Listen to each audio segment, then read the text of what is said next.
Hello friends, ഞാനിന്ന് എൻ്റെ വീഡിയോയ്ക്ക് താഴെ വന്ന ഒരു കമൻറ്റിൻ്റെ റിപ്ലൈ ആയിട്ടാണ് വന്നിരിക്കുന്നത്. വേറെ ഒന്നുമല്ല, ഞാനൊരു ഡീടോക്സ് ഡ്രിങ്കിൻ്റെ വീഡിയോ ചെയ്തിരുന്നു. അതായത് നമ്മൾ വീഡിയോ ചെയ്യുമ്പോൾ ഡീടോക്സ് ഡ്രിങ്കിനെ കുറിച്ച് പറയാറുണ്ട്, ഞാൻ കുടിക്കുന്ന ഡീടോക്സ് ഡ്രിങ്ക് ഇതാണെന്ന്. അപ്പോൾ അതിനൊരു താഴെ ഒരാൾ കമൻറ്റ് ചെയ്തു, അങ്ങനെ ഒരു ഡ്രിങ്ക് ഇല്ല, നമ്മുടെ ബോഡീനെ ഡീടോക്സ് ചെയ്യാനുള്ള സിസ്റ്റം ലിവറാണ്, അത് നമ്മുടെ ബോഡിയിലുണ്ട്, പിന്നെ വേറൊരു ഡ്രിങ്ക് കുടിച്ച് ഡീടോക്സ് ചെയ്യേണ്ട ആവശ്യമില്ലാന്ന്.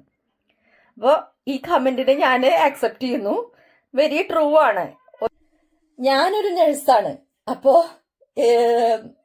ഈ നമ്മുടെ ഡീടോക്സിഫൈങ് സിസ്റ്റത്തിനെ കുറിച്ച് എനിക്ക് ചെറിയ രീതിയിലുള്ള അറിവുകളൊക്കെ ഉണ്ട്, മനസ്സിലായോ? അപ്പോ ലിവർ ആണ് നമ്മുടെ പ്രൈമറി ഓർഗൻ. നമ്മുടെ ബോഡീനെ ഡീടോക്സ് ചെയ്യാനായിട്ടുള്ള, ബോഡിയിലെ സംഭവങ്ങളൊക്കെ ഡീടോക്സ് ചെയ്യാനുള്ള പ്രൈമറി ഓർഗൻ ലിവറാണ്.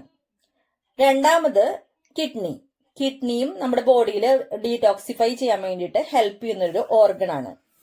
അപ്പൊ ഇത് കൂടാണ്ട് നമ്മൾ പറയുന്ന ഈ ഡീടോക്സ് ഡ്രിങ്ക് എന്താണെന്നാണ് ഞാൻ നിങ്ങളുമായിട്ട് ഷെയർ ചെയ്യുന്നത്.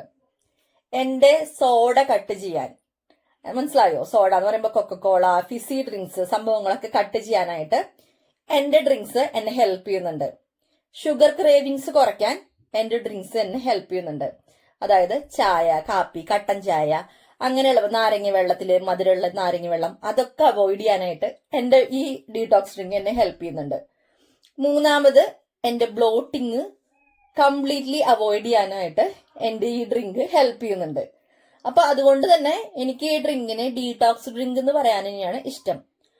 അത് മാത്രമല്ല, എന്റെ ബോഡീനെ ഹൈഡ്രേറ്റ് ചെയ്ത് വെക്കാനും എന്റെ സിസ്റ്റത്തിനെ സപ്പോർട്ട് ചെയ്യാനും, അതായത് എന്റെ വെയിറ്റ് ലോസിനെ ഒരു നാച്ചുറൽ പ്രോസസ്സ് വഴി കൊണ്ടുപോകാനും എന്റെ ഈ ഡീടോക്സ് ഡ്രിങ്ക് ഹെൽപ്പ് ചെയ്യുന്നുണ്ട്. അപ്പോ ഇതിന് ഞാൻ ഡീടോക്സ് ഡ്രിങ്ക് തന്നെയല്ലേ പറയേണ്ടത്? ഇതിന് വേറൊരു പേരുണ്ടെങ്കിൽ വേണമെങ്കിൽ വെയിറ്റ് ലോസ് ഡ്രിങ്ക് എന്നൊക്കെ പറയാം. പക്ഷെ എനിക്കിഷ്ടം ഇതിന് ഡീടോക്സ് ഡ്രിങ്ക് എന്ന് വിളിക്കാൻ തന്നെയാണ്. ഓക്കെ, അപ്പൊ നമുക്ക് വേറൊരു വീഡിയോ ആയിട്ട് കാണാം. അതുവരെ ബൈ ബൈ.